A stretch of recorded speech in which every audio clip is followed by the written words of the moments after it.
Hello welcome to my channel. So function ಎಲ್ಲ ಮುಗಿದ ಮೇಲೆ ನೆಕ್ಸ್ಟ್ ಡೇ ದೇವಸ್ಥಾನಕ್ಕೆ ಹೋಗಬೇಕಿತ್ತು. ಸೊ ದೇವಸ್ಥಾನಕ್ಕೆ ಹೋಗಿ ಆಮೇಲೆ ಅಮ್ಮನ ಮನೆಗೆ ಹೋದ್ವಿ.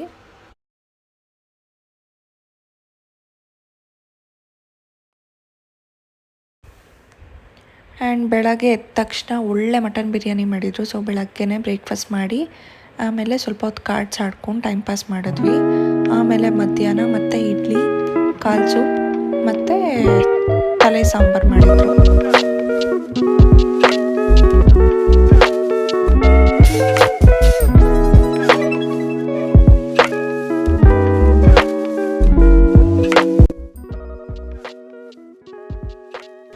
ಆ್ಯಂಡ್ ನನ್ನ ಫ್ರೆಂಡ್ ಮಗು ನೋಡಬೇಕಿತ್ತು ಆ್ಯಂಡ್ ನನ್ನ ಕಝಿನ್ ಮಗು ನೋಡಬೇಕಿತ್ತು. ಸೊ ಹೋದ್ವಿ. ಬಟ್ ಏನಂದರೆ ಅವ್ರು ಹಾಸ್ಪಿಟಲ್ ಹೋಗಿದ್ರು, ಸೊ ನೋಡೋಕ್ಕಾಗಲಿಲ್ಲ. ಆ್ಯಂಡ್ ಕಝಿನ್ ಮಗು ನೋಡಿಕೊಂಡು ಮತ್ತೆ ರಿಟರ್ನ್ ಬಂದ್ವಿ. ಸೊ ಮನೆಗೆ ರಿಟರ್ನ್ ಬಂದು ನೈಟ್ ಅನ್ನ ರಸಂ ಮಾಡಿದರು. ಸೊ ತಿಂದು ನೈಟ್ ಅಷ್ಟೊತ್ತಲ್ಲಿ ಏನಕ್ಕೆ ಹೋಗೋದು ಅಂತ ಹೇಳಿ ಅರ್ಲಿ ಮಾರ್ನಿಂಗ್ ಹೊರಟ್ವಿ ಬೆಂಗಳೂರು ಕಡೆ.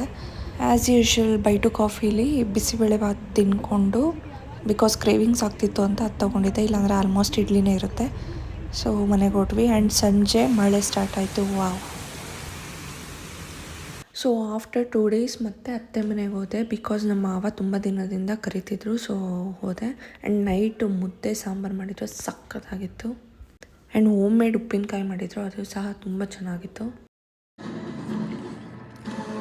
ಉಪ್ಪಿನಕಾಯಿ ಮಾಡಿ ಸಕ್ಕತ್ತಾಗಿದೆ.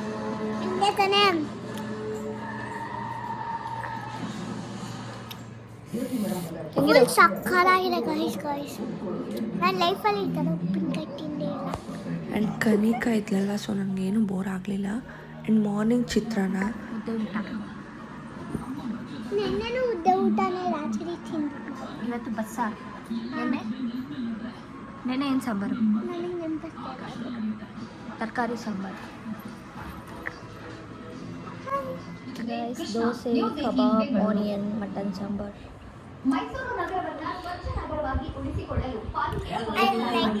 ಸಂಕಷ್ಟಿ ಇರೋದ್ರಿಂದ ನಾನ್ ವೆಜ್ ಮಾಡಿರಲಿಲ್ಲ, ಸೊ ನಾನ್ ವೆಜ್ ಮಾಡಿದರು.